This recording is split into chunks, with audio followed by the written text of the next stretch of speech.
Sejam bem-vindos.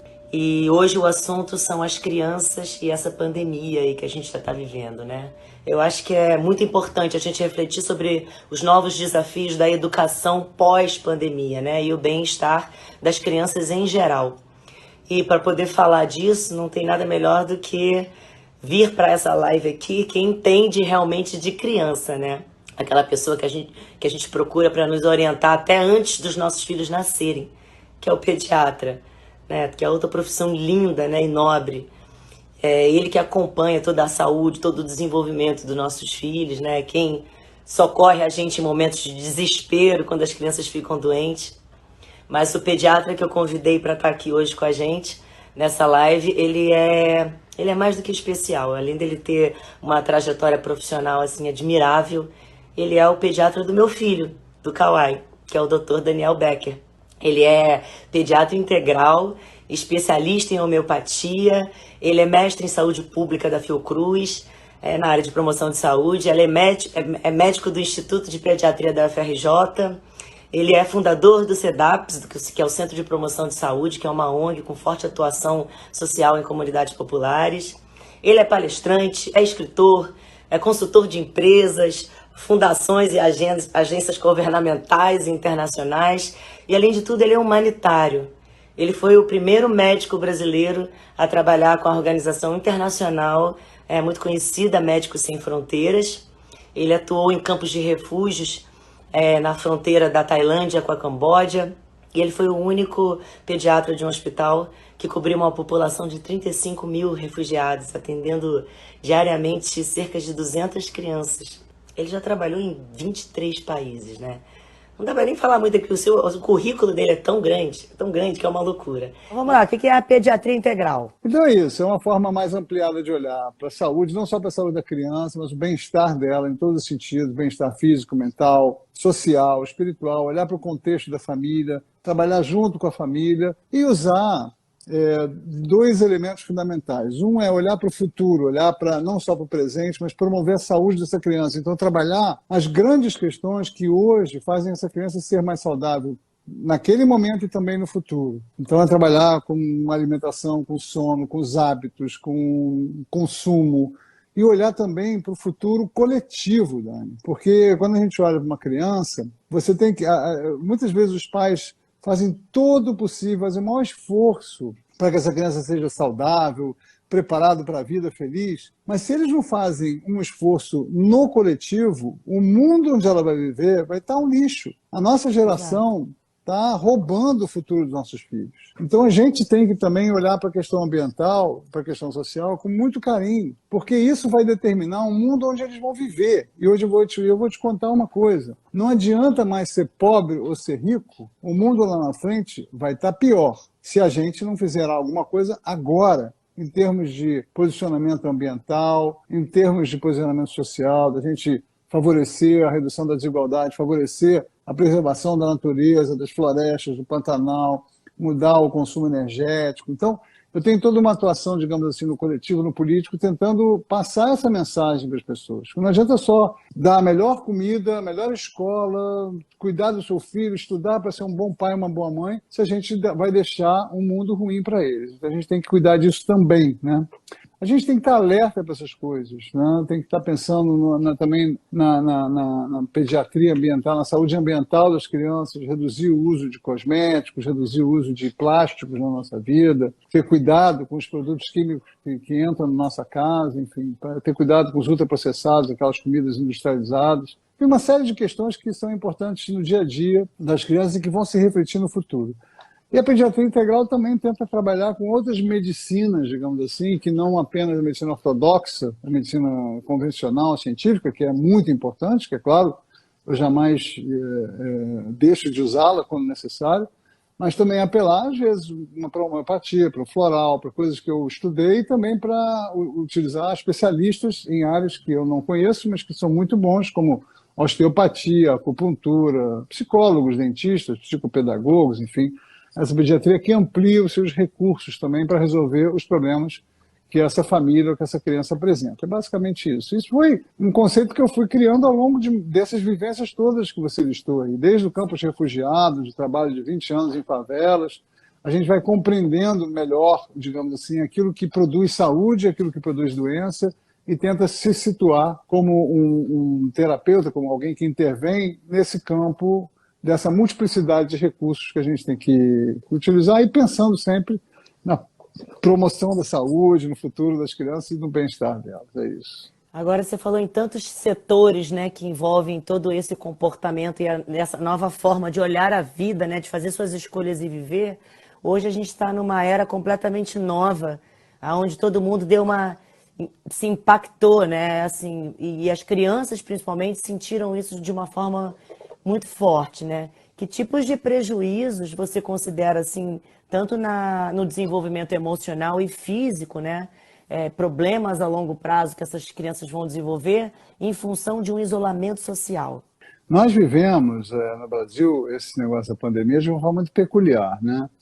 Nenhum país fez um isolamento social tão longo, né? E ao mesmo tempo tão irregular. Mas as pessoas que estão tentando levar a sério esse isolamento, porque tem medo, porque querem seguir a ciência, porque tem pessoas idosas em casa, por exemplo, porque são de grupo de risco, elas estão sendo sacrificadas, porque como uma grande parte não está respeitando, sai na rua até sem máscara, enfim, esse tipo de coisa, o nível de contaminação se mantém alto. Então essas pessoas são obrigadas a ficar em casa, ficar em casa indefinidamente, né? Ou ter muito cuidado para sair. E as crianças estão sofrendo. Mas é importante a gente entender o seguinte: problemas que as crianças já estavam vivendo antes da pandemia já estavam provocando questões muito sérias na infância. A gente estava vivendo uma infância que estava desconectada dos seus pais, né?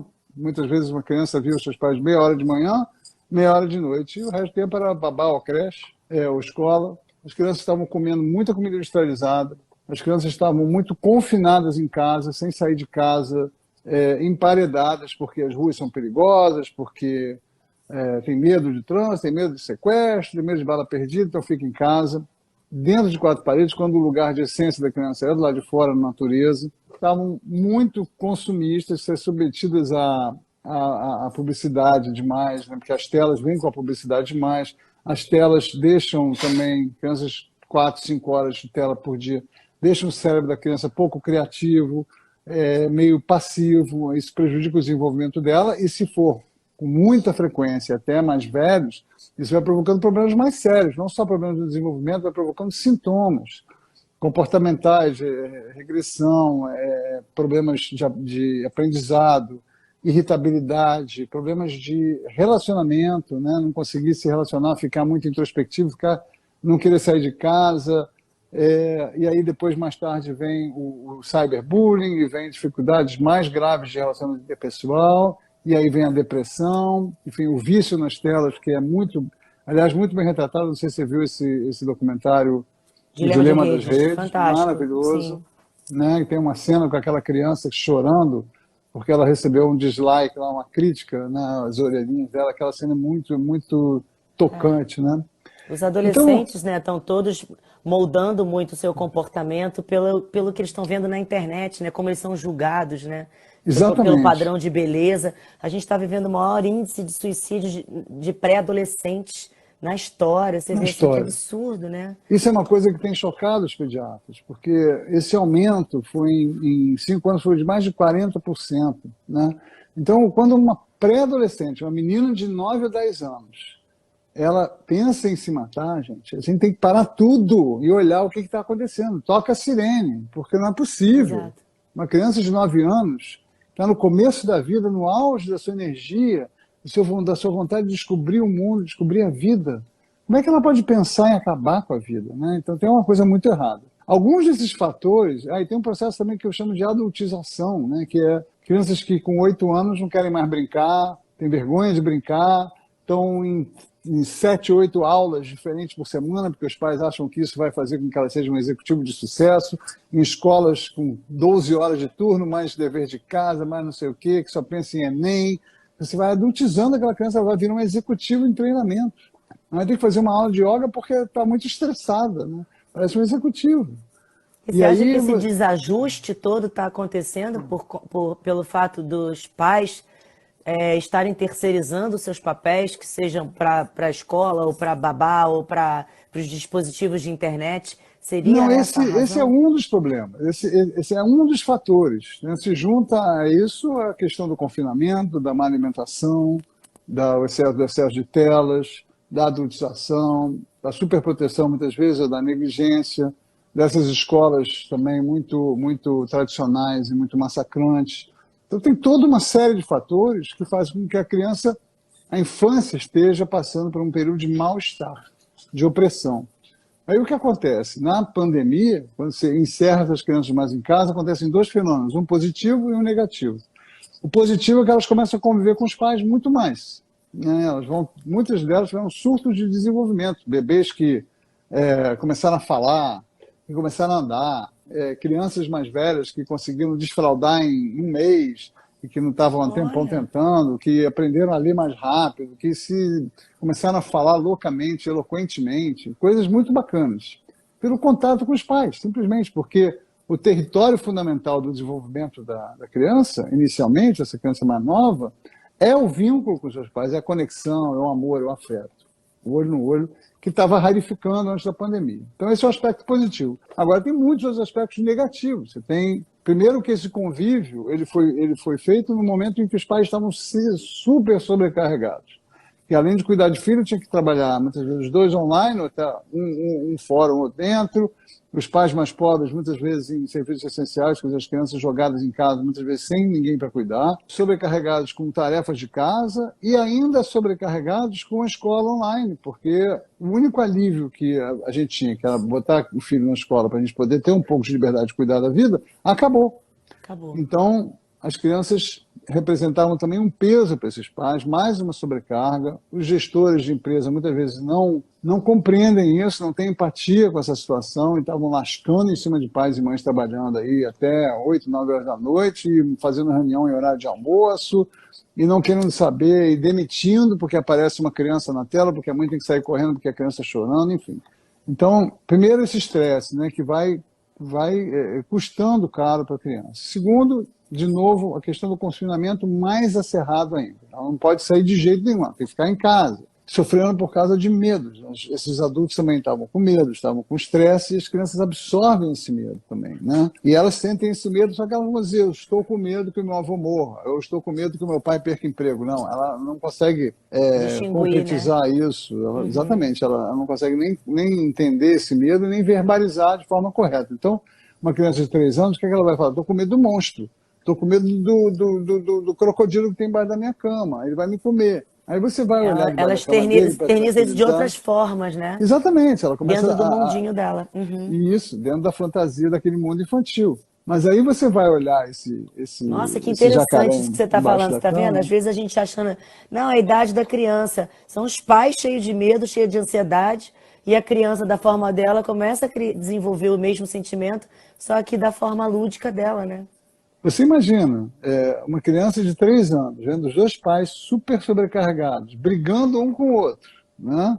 Sem paciência Fazendo com ela. home office sem parar. E aí começa a brigar com ela também. E ao mesmo tempo ela fica ouvindo o noticiário. Morreram, morte, medo, conflito, briga, presidente, ministro, governador, isso e aquilo, medo. Ela vai projetar isso no crocodilo, no monstro debaixo da cama dela, né? E aí Sim. muitas vezes eu falo, não é nada não, minha filha, não tem monstro nenhum. A gente faz isso até na boa intenção, mas a gente esquece que aquele medo, na verdade, aquele monstro existe. Só que não está embaixo da cama, está do lado de fora da nossa porta, mas ele existe. Então a gente nunca deve descartar as emoções de uma criança, sejam quais forem. A gente não deve dizer, não, isso não é nada não precisa ficar com medo. Isso vai fazer com que não só ela perceba que a gente está mentindo, ela perca confiança na gente, mas também que ela Isso tem um custo na autoestima dela. Assim, peraí, então o que eu estou sentindo não vale nada, né? Então a E gente qual tem que que é o sempre papel dos acolher. pais, desse momento? O papel dos pais é acolher esse medo, é dizer, minha filha, você está com medo, né? Tudo bem. Olha, eu vou ver aqui, não tem jacaré nenhum, mas na verdade a gente sabe que tem um dragão lá fora. Estou dando um exemplo, tá? A gente Sim, brincar sim. com essa mesma, a gente tentar se engajar na mesma fantasia dela. Ó, não tem dragão aqui embaixo da tua mesa, da sua cama, não. Mas está lá fora, tem um dragão. É um dragão muito bravo. Por isso que a gente teve que fechar a porta aqui da nossa casa. Mas olha, tem um monte de cientistas, de heróis e de heroínas lá fora que estão combatendo esse dragão e daqui a pouco ele vai embora e a gente vai poder sair no parque, na praia, passear, vai ser muito legal. Então você, ao mesmo tempo, você acolhe aquele sentimento e você dá conta desse sentimento de duas maneiras. Falando uma linguagem que ela consiga processar, que é a linguagem da fantasia, do sonho, e sempre sendo otimista, sempre colocando uma perspectiva positiva para ela também, para ter a sensação de que aquilo vai melhorando, que aquele medo em algum momento vai passar. Então, nunca Como que os pais descartar conseguem identificar isso? Porque às vezes você tá ali naquela correria e tal, quando é que você... Porque assim, eu acho admirável, né? A gente falou aí da quantidade de pré-adolescentes que estão se suicidando hoje no mundo inteiro, números absurdos. Como é que os pais não percebem isso nos filhos, né? Aonde está esse olhar? Que tipo de atitude essas crianças estão tendo que já estão dando os sinais e os pais não estão percebendo? Quando a gente passa meia hora por dia com o filho, né, nesse fenômeno que é chamado de terceirização, o filho fica o dia inteiro na creche com uma babá, você perde a chance de se conectar. O problema do celular não é só da criança, o problema do celular é do adulto. Sim. Porque veja, as pessoas passavam 1 ou 2 horas com seus filhos e passavam ali, ó, o filho está aqui e ela está com a cara aqui no celular, sem olhar o filho, olhando para o celular. Isso é muito importante, né? Quando uma criança está brincando... Virou um comportamento natural isso, né? É uma loucura, porque você faz isso com o marido, você vai jantar com os amigos no restaurante, daqui a pouco cada um está no seu celular, você olha em volta, tá todo mundo no seu celular, ninguém conversa, para que foi no restaurante? Então, assim, imagina... Isso é uma coisa que é explicada, inclusive, nesse filme, né? Por que isso acontece? Nós somos literalmente sugados, eles têm mecanismos, nas redes sociais especialmente, YouTube, Instagram... São pensados para isso. Exatamente, eles têm mecanismos para nos sugar lá para dentro, né? Enfim, então esse fenômeno tem até nome, chama parentalidade distraída, que é o pouco convívio que a gente tinha com nossos filhos e ainda estava interferido com o telefone celular. Então você perde a conexão, você perde a convivência, você perde a intimidade. E a intimidade com a criança é fundamental. Eu tenho aquela frase, filho não vem com manual, a gente tem que entender, porque filho não vem com manual. Não, vem com manual. O manual está dentro do nosso filho, da nossa filha. Para a gente ler esse manual, a gente tem que estar com ele, tem que olhar para ela. Senão você não vai ler manual nenhum, né? O manual não está lá de fora, está lá dentro dele. Então, isso mudou na pandemia, na quarentena, porque a gente começou a conviver mais com os nossos filhos, mas continuamos com o nosso celular na mão. E esse fenômeno, chama parentalidade distraída, estava levando já a estudos mostrando que as crianças estavam perdendo a autoestima, o vínculo estava ruim, que as crianças estavam com problemas comportamentais, enfim. Então essa conexão é fundamental. Essa intimidade, ela cria um fluxo na relação que você olha para o teu filho e você entende o que está acontecendo com ele. Você olha para ele e você entende o que ele precisa naquele momento. Você intuitivamente você vai saber o que ele precisa e vai fazer o que ele precisa. E vice-versa. Teu filho vai olhar para você, tua filha vai olhar para você e vai dizer, mamãe não gostou do que eu fiz, eu vou fazer de outro jeito. Eu tenho que mudar meu comportamento. Ela faz isso espontaneamente, intuitivamente também. Então essa relação vai modulando um comportamento da criança, o seu desenvolvimento também, e a tua conexão com ela. E vocês dois, né, você e sua filha, você e seu filho, vão criando um vínculo muito potente, muito íntimo e muito intuitivo. Quando a gente não tem esse contato, se uma criança, por exemplo, de 9 anos, começa a ficar mais no quarto, começa a não vir jantar, ou vem jantar e fica quieta, ou começa a não querer sair do celular nunca, ou um menino de 11 anos que começa a jogar às 10 da noite e vai até às 5 da manhã, e você tenta acordar ele às 9 e ele não acorda de jeito nenhum. E a criança começa a não comer nada, começa a comer compulsivamente, comer sem parar.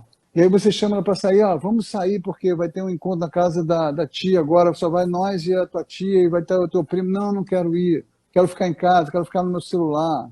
Se você não percebe essas mudanças de comportamento como algo que, tem acontecendo alguma coisa errada com meu filho, que exige atenção, que esses pequenos gritos de socorro, e nos menores, Dani, muitas vezes, isso não vai se expressar dessa maneira, isso vai expressar com birra, a criança vai ficar muito grudenta, vai ficar agarrada na tua perna, não quer te largar de jeito nenhum. Ela vai também ter problemas alimentares, vai comer demais, ou vai recusar tudo, começar a não comer nada. Ela vai ter insônia, vai acordar no meio da noite, vai para a cama do papai e da mamãe, chorando, estou com medo, estou com pesadelo, vai ter tremores, vai ter tiques, começa a fazer tiques ou tiques vocais. Desenvolve doenças físicas também? Também, né? Sintomas. Dor de cabeça, né? Dor nas costas. Dor de barriga, diarreia, prisão de ventre, problemas urinários, retenção urinária. Nossa, enfim, que grave. Começa a regredir, né? Criança que já fazia o seu xixizinho na privada começa a fazer no chão, na calça. Enfim, uma série de comportamentos que denotam que a criança está sofrendo, está sentindo mal-estar.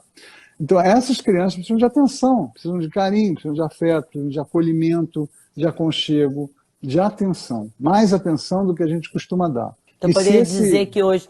Fala. E se esse comportamento for mais grave, persistir, e a gente não conseguir estar dando conta, você falar com o seu pediatra o que está acontecendo, você precisa de uma ajuda profissional. Você fala com o pediatra, fala com o psicólogo, muitas vezes essas crianças precisam de uma terapia. Mas tem um segredo.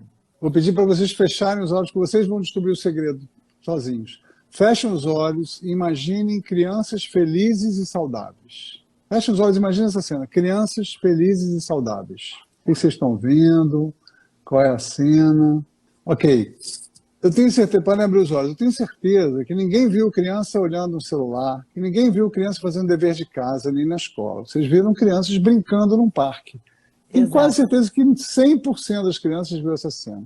O que significa isso? Significa que nós intuitivamente sabemos que o lugar da criança, e o lugar do ser humano, na verdade, é na natureza. É um lugar onde a gente se sente melhor, é um lugar que a gente identifica com felicidade, com saúde. Nós, ao longo de algumas centenas de anos, e agora nas últimas dezenas de anos especialmente, a gente foi se confinando progressivamente, e a gente hoje é capaz de passar um dia inteiro sem encostar numa coisa viva, né? A não ser uma pessoa que está do teu lado, mas você toca em plástico e coisas mortas o tempo todo. Você não vê uma árvore, você não vê ar livre, você não vê um pedacinho de céu na tua vida, muitas vezes, né? Então, isso vai fazendo mal para a gente. Isso é um sintoma da nossa civilização. Muito dessa depressão que a gente está vivendo tem a ver com isso. Eu peguei um adolescente outro dia que estava fazendo isso. A mãe estava acordando às 5 da manhã, o menino estava jogando. Ele começa a jogar às 10, fica jogando até às 5 com os amigos. E aí ia dormir às 6 e acordava ao meio-dia, completamente indisposto, irritado, deprimido, não quer sair, não sei o quê. Aí ela forçou ele a sair uma vez. Eles foram dar uma volta na lagoa, pedalar. Ele nunca mais teve nada, porque ele curtiu aquele negócio, ele viu, meu Deus, isso está me fazendo bem. Aí foram tomar um sorvete, passearam, conversaram um pouquinho. Depois ele foi encontrar com os amigos dele ao ar livre também, mantendo um certo distanciamento. Ele mudou completamente a vida do menino. O menino estava mergulhando numa depressão, já estava pensando em tomar remédio. Não, e né? quantos pais largam, assim, quando até os adolescentes, né? Tem muita gente que fala assim, enquanto é pequeno a gente consegue controlar o horário do telefone, mas depois que vira adolescente, os pais parecem assim, cresceu. E larga, né? Quando o adolescente, até os seus 18 anos, ainda está em formação, né? Ele não deixa de ser considerado, de certa forma, uma criança. A gente acha que já está grande, está na vida, largou, mas ainda até 18 anos ainda são crianças, né? De certa forma. Hoje em dia até os 30, né? Mas assim, até 18 está em formação, não é? De física, até 18 de cerebral. É nossa responsabilidade, né, Dani? É nossa responsabilidade. Você daqui a pouco está entrando nessa, que o Kawhi deve estar pré-adolescente já, né? Não, o Kawhi, ele não era uma criança que tinha celular, por exemplo. Então, quando entrou essa história da pandemia, da aula online, eu dei um aparelho antigo que eu tinha aqui para ele conversar com os amigos, que eu entendi. Que eu falei, como é que eu vou tirar isso dele? É a única forma agora, né? Agora que ele tá com 9 anos, que ele tá fazendo ganguezinha, não sei o que. Eu falei, como é que eu vou tirar agora isso dele de conversar com os amigos? Aí dei. Aí começaram a ensinar a baixar jogo. Começou a se encontrar nos jogos. Daqui a pouco, o Kawhi não queria mais descer aqui, andar de bicicleta, no condomínio, jogar bola. Ele só queria ficar no celular. E eu fui percebendo quanto que um hábito que é socialmente aceito pela gente como sem problema nenhum, quanto é nocivo, né, assim, para inconscientemente, como é um hábito pra gente, pros pais que acordam, né? A primeira coisa antes de você fazer xixi é olhar no celular. Que horas são, se tem mensagem, se não sei o quê. É aí que você levanta. Aí já levanta com o celular pro banheiro. Aí já fica ali conferindo. E aí que você vai, aí o filho tá repetindo aquele hábito e você é tão natural para você que parece que é natural para eles também. E aí você falou uma coisa muito importante. Você falou uma coisa importantíssima. Como muitas vezes a criança maior, ela é meio negligenciada. Ele não vai seguir, não vai obedecer, eu falo, ele... É rebelde, adolescente é rebelde. Ele diz que não quer saber de mim, só quer saber dos amigos. É uma coisa de desistir de um filho adolescente, isso é muito grave. Um adolescente, ele vai se metamorfoseando, e quando chega na pré-adolescência, com 8, 9, 10 anos, começa a falar mal da mãe, começa a criticar, começa a dizer, você tá velha, e começa a querer, só quer sair com os amigos. Ele vai se transformando em quê? Ele vai se transformando num gato. O que é um gato? Um gato é aquele bicho que passa por você, ele dá uma esfregadinha na tua perna, mas ele vai pro canto dele, você põe a comida, ele vem de mansinho, ele come, sai depois, ele fica na rua, ele volta quando ele quer. E você não pode tratar um gato como um cachorro. Você não pode ficar agarrando um gato e querendo que ele te lamba, porque ele não vai fazer isso. Sim. Mas você vai sim cuidar desse gato. Você tem que cuidar desse cachorro. De uma forma mais inteligente, de uma outra forma, né? Olhando para ele de uma maneira mais cuidadosa, né? Chegando através... vamos comer junto, vem cá, vamos jogar um jogo. Aí, enquanto você está jogando, você vai puxando conversa. Porque muitas vezes uma coisa que distrai a cabeça abre um pouco a possibilidade de conversar sobre coisas mais privadas, sobre os amigos, sobre o que ele está fazendo. Você vai sim ver um filme com ele, você vai comentar o filme, vai chegar nas questões, nos valores, nas grandes questões da vida através de um filme bacana. Aí tem que saber escolher um filme, né? Não vai ver trash, porcaria. Né? Você vai chamar ele para fazer um passeio, e no passeio você vai conversar com ele um pouco, ele vai se abrir um pouco mais. Enfim, tem outras formas de se comunicar com o adolescente, mas jamais negligenciar. E você sim vai orientar e você sim vai dar limite. Não, você não pode ficar jogando a noite inteira. Vamos estabelecer um limite aqui. Qual o limite que você acha? Eu quero jogar até 3 da manhã. 3 da manhã eu não aceito. Na nossa casa não pode jogar até 3 da manhã. 1 da manhã? Ok, 1 da manhã. Então tá, fechou. Como ele negociou isso contigo, ele vai ter muito mais chance de aderir porque ele conseguiu participar dessa negociação. Ele foi ouvido. Né? O adolescente tem que ter voz, tem que ser ouvido também. E o pré-adolescente é a mesma coisa. A criança, a partir de 8, 9 anos, ela já tem essa necessidade de participar, ser ouvido. Aliás, respeito a uma criança, escutar uma criança, a gente deve fazer sempre, desde que ela nasce. Né? A gente precisa ser autoritário e impor tudo. Né? Se você tem que tomar uma decisão, você pode sempre dizer, o que você quer, meu filho? Como é que você quer fazer? Você quer ver mais um pouquinho de televisão? Então tá, mais 10 minutos de televisão, daqui a pouco a gente vai almoçar, tá? Aí você, pronto, você conseguiu negociar, você evita o ataque de birra, você consegue muitas coisas sendo respeitoso. A regra de ouro, que eu gosto de falar, você pode tratar, tem aquela regra de ouro que está em todas as religiões, não faça aos outros o que não queres que te façam, então trate o outro como você gostaria de ser tratado. Com a criança, trate a criança como se fosse um adulto. Se um colega teu de trabalho tivesse tido uma crise de choro porque o chefe humilhou ele em público, você não vai sair brigando com a criança, gritando com o cara, que isso, você se apruma aí, sai daí, não para de chorar, que bobagem, não sei o quê. Não, você vai abraçar ele e vai dizer, pô, cara, difícil, né? O cara foi mal contigo mesmo, foi muito mal, vamos lá, te dar um apoio, vamos tomar um café nós dois, depois a gente vai lá falar com ele. Você vai apoiar a pessoa, você vai respeitar o mal-estar dela. Então a criança também precisa de respeito, em qualquer idade. Não? Tem que tratar ela como se fosse um adulto, claro, de acordo com as suas competências, com as suas possibilidades. Né? Agora, considerando, né, nessa questão do impor limite um tempo, que as pessoas têm valores diferentes, né, educação diferente, qual seria um limite saudável, assim, decorrente a cada idade, considerando que hoje as crianças já têm acesso aos dispositivos eletrônicos desde 1 ano, 2, bebê já tem, às vezes já tem o seu iPad,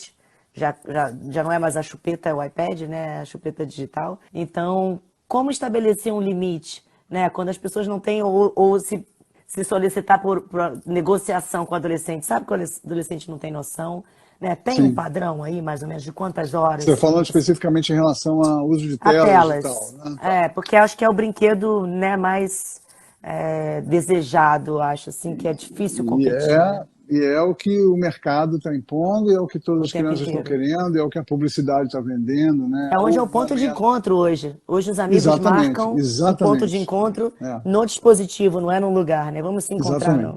Acho que tem 2 aspectos aí, né? Tem o aspecto quantitativo e o aspecto qualitativo. Tá? Do ponto de vista quantitativo, digamos assim, tem padrões. Então, por exemplo, a Sociedade de Pediatria, ela estabelece que de 0 a 2 anos é 0 de telas. A tela prejudica o funcionamento do cérebro da criança e vai atrasar o seu desenvolvimento. De 2 a 5 seria 1 hora por dia, de preferência com um adulto interagindo. um adulto brincando junto, mostrando as coisas.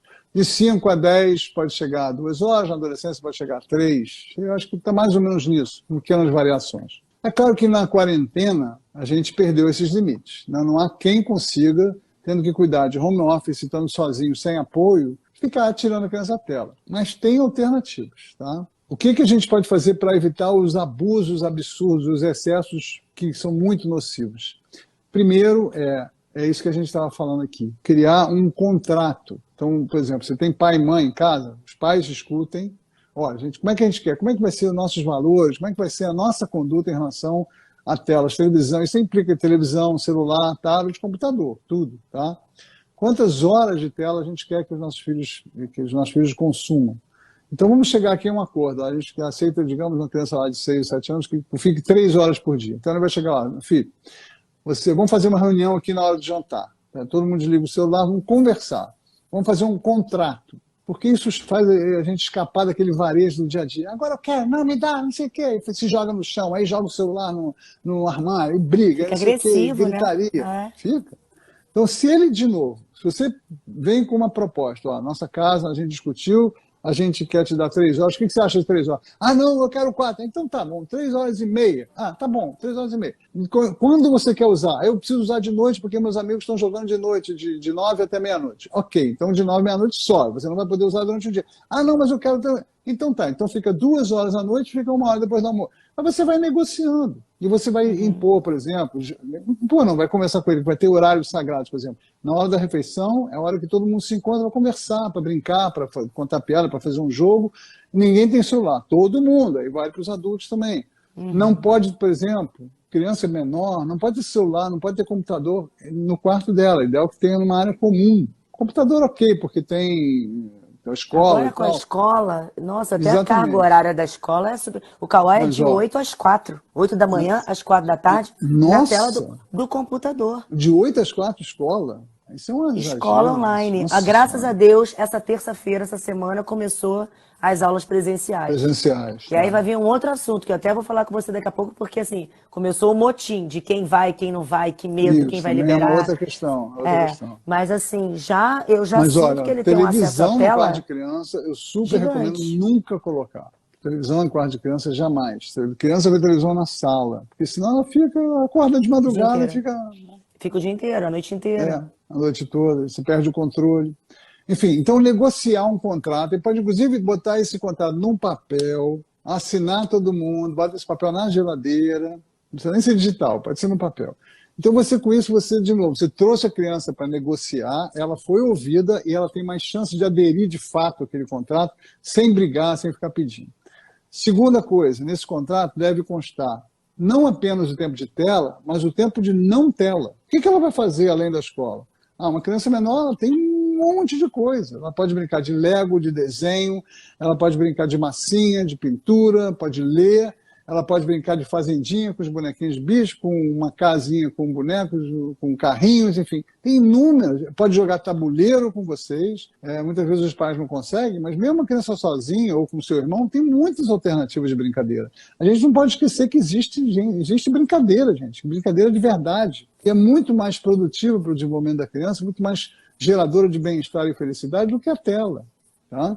Que é uma coisa passiva, de ficar consumindo bobagem muitas vezes. E a outra coisa é alternar. Não alternar tempo de tela com tempo de brincadeira e tempo de tela com tempo de ar livre. Então, aí é um compromisso que os adultos têm que fazer. Digamos, os dois estão com home office, um sai meia hora para o play, ou para a rua, que seja, para a calçada, e o outro sai meia hora de tarde, um de manhã ou de tarde. Abre um espaço no seu home office para ficar meia hora do lado de fora com a sua criança. Vai fazer um bem enorme, não só para ele, para você também. Ele vai dormir melhor, vai comer melhor, vai ser mais feliz, vai estar mais saudável, vai se comportar melhor. Então, alternar tempo Tudo de isso tela que você com está falando tempo de é uma natureza. questão que as pessoas não podem pensar que isso é agora, na pandemia. Isso é sempre. Isso é gente. Na sempre, pandemia não, é mais. exatamente. Estamos Mas é falando de sempre. sempre.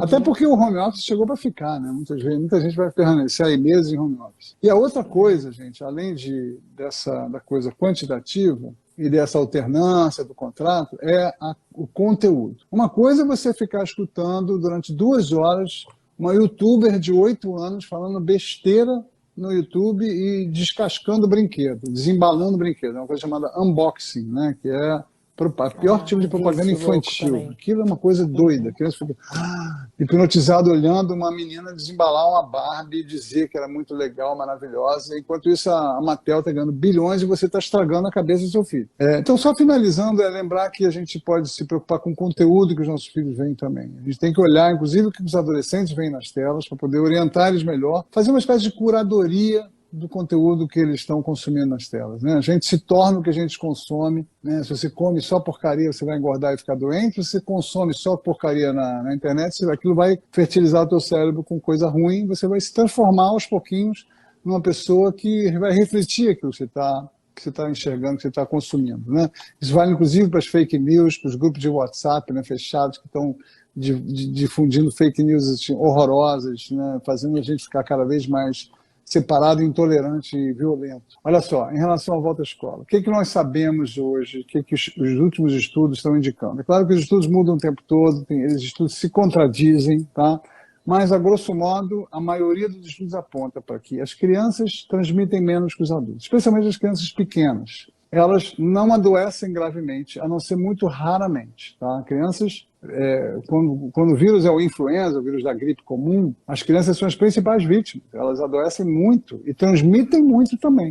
Então, existem surtos que, a partir da escola, vão para as casas. Então, os idosos de uma casa pegam os vírus de influenza das crianças. Com o coronavírus não é assim. O coronavírus se transmite menos entre as crianças e quando a criança pega, ela adoece muito pouco, adoece de forma não grave. É claro que existem casos graves, casos que internam, mas são pouquíssimos, tá? Por mais que elas carreguem o vírus nas suas vias aéreas, se eu for fazer um PCR, ele está lá, mas elas transmitem pouco também e adoecem pouco. Especialmente abaixo de 5 anos transmite bem pouco, acima de 10 já transmite quase que nem adulto, mas nessa faixa intermediária transmite um pouco mais que as pequenas, mas continua não transmitindo muito.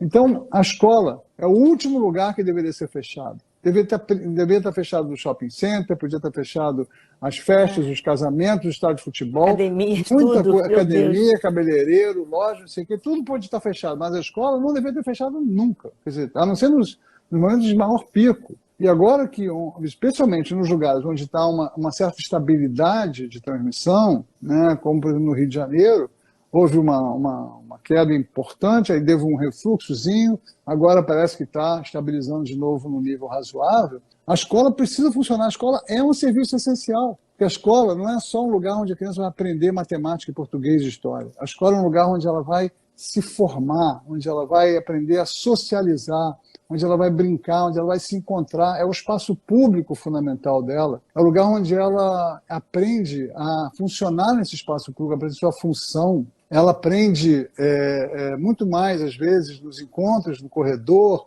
e no recreio do que em sala de aula.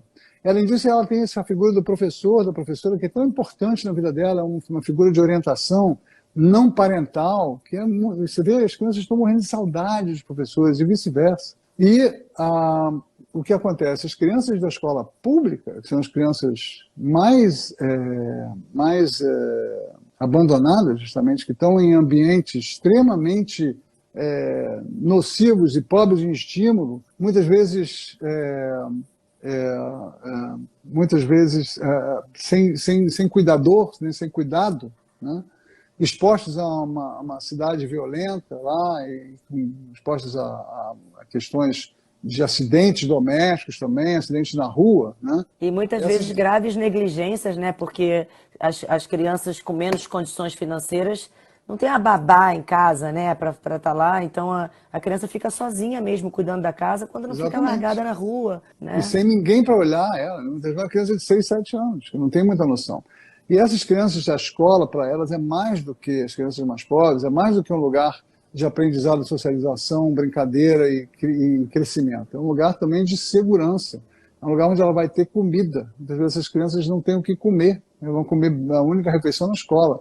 É um lugar onde elas vão ter abrigo, onde elas vão ter, se elas estiverem com sintomas de abuso, por exemplo, a escola vai perceber aquilo e vai encaminhar o caso para quem de direito, enfim. A escola é muito importante como um elemento fundamental na vida da criança. Então a escola não pode estar fechada. Aí os professores estão morrendo de medo, com razão. Eles não querem ser grupo de risco, tá certo. Então o que, que eu tenho dito? Primeiro, assim, a gente precisa, as escolas privadas têm condição de reabrir, ótimo. Então que reabram seguindo esses protocolos, né, com todo o cuidado. O fundamental é manter as atividades ao ar livre. Da mesma forma que a gente também recomenda que as famílias não vão ao shopping, mas vão para o parque, para a escola, a mesma coisa. Escola que tem área livre, que faça as atividades, se possível, 100% na área livre. Escolas que não têm, que use a igreja do vizinho, que use um clube que tenha perto, faça um convênio com o clube, ou que leve as crianças para o parque, né? Faz um convênio com a prefeitura, né? Que diz que pode usar o parque. Na escola pública, é um pouco mais complicado, mas a gente também pode, tem escolas públicas que têm área aberta, e a gente também pode usar os espaços municipais, os espaços públicos abertos, então que a gente dê preferência ao ar livre e que principalmente, gente, nós, junto com os professores das escolas públicas, possamos cobrar dos prefeitos. Então vamos juntos exigir condições para que eles possam votar, porque a gente também não pode negligenciar as crianças, não pode abandonar as crianças. Elas estão sentindo muita falta da escola, tanto as crianças da escola privada quanto as da escola pública. É inadmissível que elas fiquem mais tempo sem escola. Então, Você nós juntos, como aí sociedade, uma série de temos que coisas fazer assim, isso. dentro desses assuntos do que acabam, né, não só o isolamento social dessas crianças, mas a alimentação, a terceirização dos pais. A gente levantou uma série de fatores que hoje estão desestruturando, e quando a gente fala dessa desestrutura física, mental dessas crianças, a gente fala de uma desestrutura de uma sociedade inteira, né, que daqui a alguns anos eles são os adultos, né, eles são a nova sociedade. Então a gente está falando de uma era inteira comprometida se quem está na linha de frente agora, que são os pais, que são os professores, não mudarem desde já o próprio comportamento, né? Qual dessas questões todas, né, essa falta de relação com a natureza, essa desatenção, qual seria o problema mais grave, a seu ver, assim, que os pais têm que ficar mais atentos nesse momento? Eu diria o seguinte, o que as crianças estão se manifestando como mal-estar, como sofrimento, é o resultado dessa combinação de fatores, né? Desse estresse vivido muitas vezes em casa com os pais, durante muito tempo, da falta uma falta enorme que faz o brincar, a natureza, o ar livre, sem celular, um bom lugar para não levar o celular, justamente, né? Porque ela vai se distrair. Aquela criança que não quer sair, quer ficar jogando, quer ficar vendo vídeo, não, você vai sair. Tira ela e ela vai chiar no começo, vai reclamar, mas quando ela chegar no parque, ela vai ser feliz, ela vai esquecer completamente o celular e a tela que ela deixou em casa. Então, todos esses fatores, excesso de estresse dos pais, confinamento, telas, e também, gente, olhar para a questão da alimentação, né? A gente muitas vezes começa a usar congelado, começa a dar biscoitinho, começa a dar sucrilhos, começa a dar biscoito, não sei o quê. É impressionante como as crianças estão tendendo muito essa comida industrializada, que faz muito mal. Ela também começa, inclusive, a dar alteração de comportamento, refrigerantes, sucos adoçados. Esse tipo de alimento é muito ruim para a criança. Então vamos tentar, que às vezes é os também pais na que consomem em alimentação, se casa, voltar né? para a Essa natureza. alimentação ruim, às Também, vezes o pai isso. leva O pai e para a mãe casa, que ele abre a Coca-Cola de manhã, a criança toma também, né? vai tomar, claro, exatamente. Então, O a gente tem que tomar refrigerante. muito cuidado com a nossa alimentação e com a alimentação das crianças. Você falou de um ponto até que eu não queria deixar ele passar despercebido, que foi essa tolerância, quando os pais hoje, né, querem proporcionar para os filhos o que eles não tiveram. E eu também vejo hoje, por conta também dessa facilidade da tecnologia, uma geração inteira que não é autorresponsável, né? E os pais ficam como já se ausentam muito por conta do trabalho, não querem punir as crianças, assim, ou pune errado, batendo, né, com excesso, ou mimam demais ao ponto de criar uma criança, às vezes, até pior. Essa permissividade é muito perigosa, né? Então, assim, quando você não sabe muito bem como lidar com seu filho, você não tem essa intimidade com ele, né? Que eu falei lá no início, acho que muita gente não ouviu, né? A importância da convivência, para a gente ter intimidade com o nosso filho, e aí com a intimidade a gente poder conhecer ele bastante para não precisar apelar nunca nem para o autoritarismo, nem para a palmada ou para a gritaria, e nem para o castigo, e nem para a permissividade excessiva. Para você cuidar de um filho e você orientar um filho, você não precisa de nenhum nem o outro. Existe muita gente, inclusive, no Instagram, gente, que ajuda a gente a cuidar bem de filho nesse sentido, a educar melhor no filho, educação não violenta. Então, você tem aí, por exemplo, a Elisama Santos, anotem esses nomes, Elisama Santos, a Psimama, que é a Ah, Nanda legal. Perim, a Isa Minatel, tem a Thaís, que é a Educação para Pai. Então, ó, Elisama Santos, Psimama, Educação para Paz, Isa Minatel,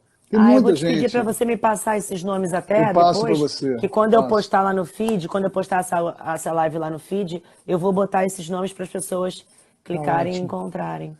Então, essas pessoas ajudam, eu também falo muito disso, ajudam a gente a criar filhos com consequências, com limites, mas sem castigo, sem violência. O castigo é uma forma de violência. O castigo faz uma criança que tem um problema sofrer por causa desse problema. Quando você orienta uma criança que está com um problema, você ajuda ela a superar o problema. Quando você castiga ela, sei lá, bota a criança que botou um exemplo que eu li outro dia, vai botar a toalha molhada na cama 30 vezes. Ela está aprendendo, a criança aprende pelo erro. Aí você vai castigá-la por causa disso, você vai bater nela, vai gritar com ela vai simplesmente, ela não vai aprender nada com aquilo, ela vai se ficar ressentida com o que você fez com ela e não entender o que ela fez, né? Então tem muitas maneiras de fazer essa orientação sem usar de violência e também sem ser permissivo. Então, por exemplo, se a criança insiste em botar a toalha molhada em cima da cama dela, um dia ela vai dormir com a roupa de cama molhada. Ela não vai gostar, vai ser desconfortável para ela. Aquilo foi uma consequência natural do que ela fez, não é um castigo. Você não botou ela no banquinho para pensar, nem tirou a televisão dela durante 2 dias.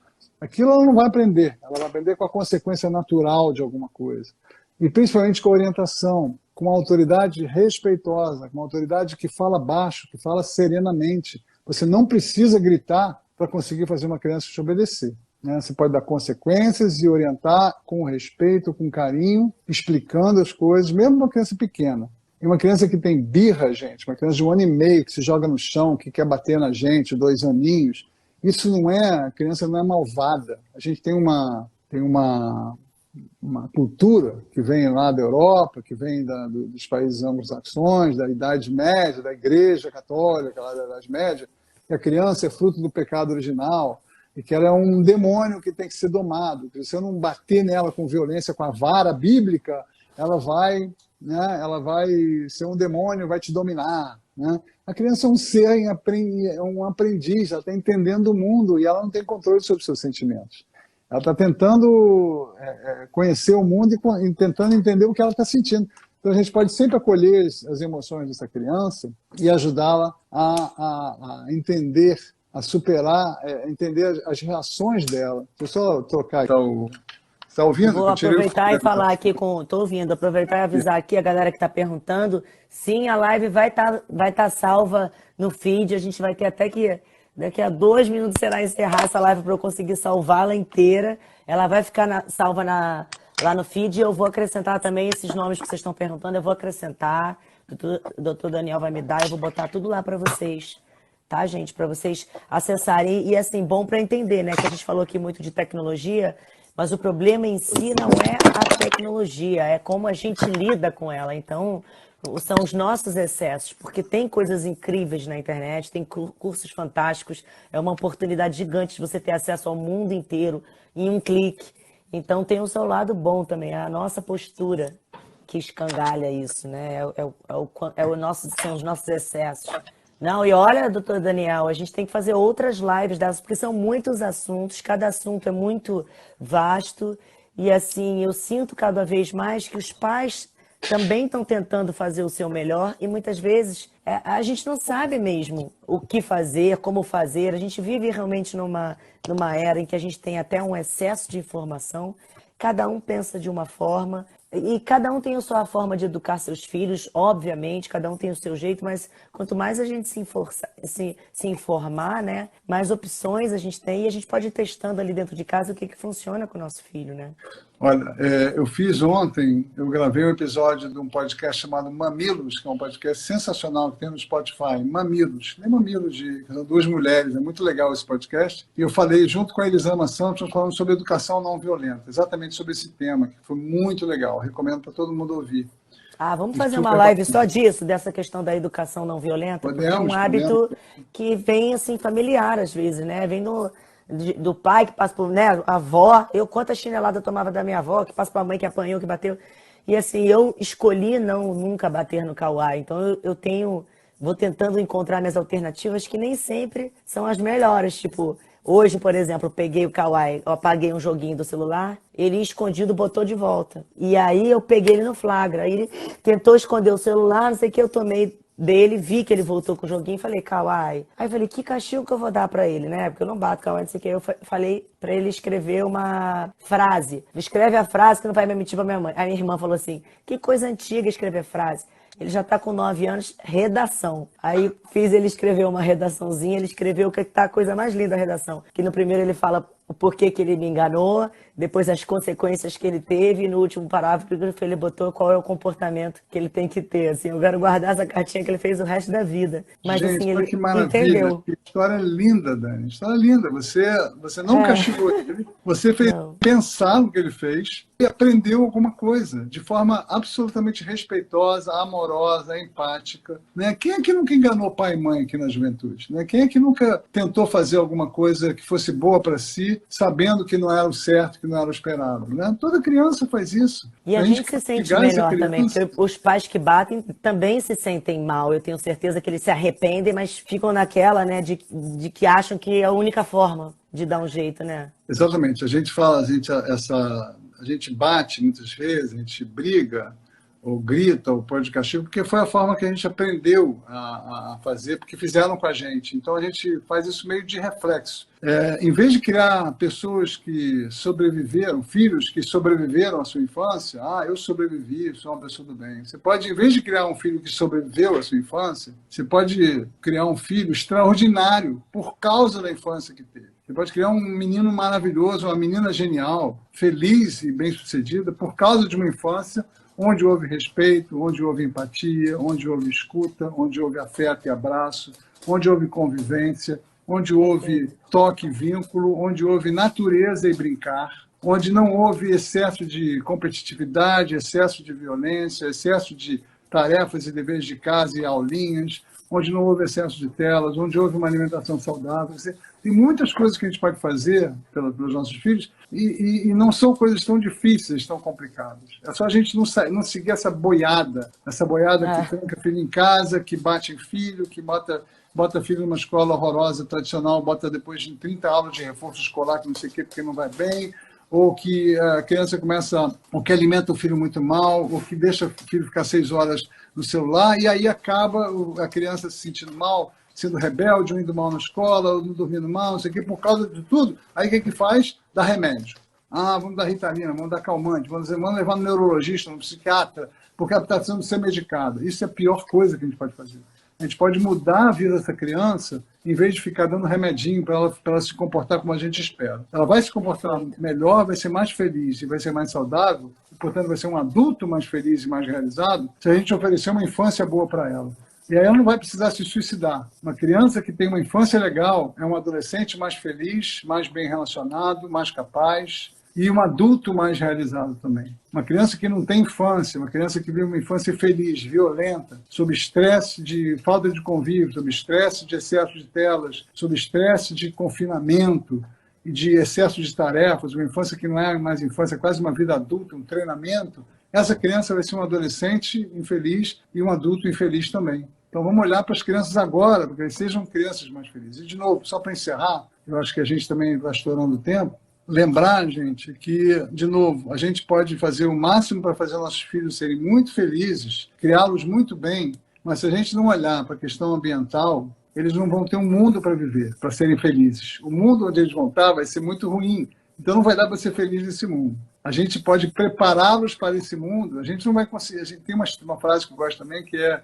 não me prepare para a estrada, mas não prepare a estrada para mim. Que é essa ideia de que você não deve super proteger teu filho para que ele não se exponha às dores, às frustrações, às pequenas coisas da infância, porque a vida vai ter frustrações lá na frente. Mas essa frase, ela é válida, sim, agora, por essa outra questão. Preparar a estrada para eles, prepará-los para a estrada, fazendo com que eles sejam crianças fortes, capazes, felizes e saudáveis, mas preparar a estrada no sentido de que a gente tem que mudar a nossa atitude em relação ao meio ambiente, tem que tentar ser mais protetor do meio ambiente, da natureza, e ser ativista nesse sentido, para que nossos filhos tenham um mundo lá no futuro, para que eles possam ter um mundo que vai ser tão bom quanto o nosso, porque a gente recebeu dos nossos pais um mundo ainda bom, mas nós estamos consumindo e jogando fora, e não ligando para as queimadas, e continuamos elegendo governos que fazem essas queimadas e autorizam a destruição da natureza, né? Um ministro que quer passar boiada, que quer desregular tudo, né? Uma coisa horrorosa que está acontecendo no Brasil atualmente com a questão ambiental, é muito tristíssimo o que está acontecendo. No mundo, né? Nossa, e a gente precisa mudar isso, nós precisamos ter um mundo para herdar, que os nossos filhos possam herdar. Então, é muito importante a gente ter essa atitude, essa atenção para a questão do nosso ambiente e dar o exemplo para eles.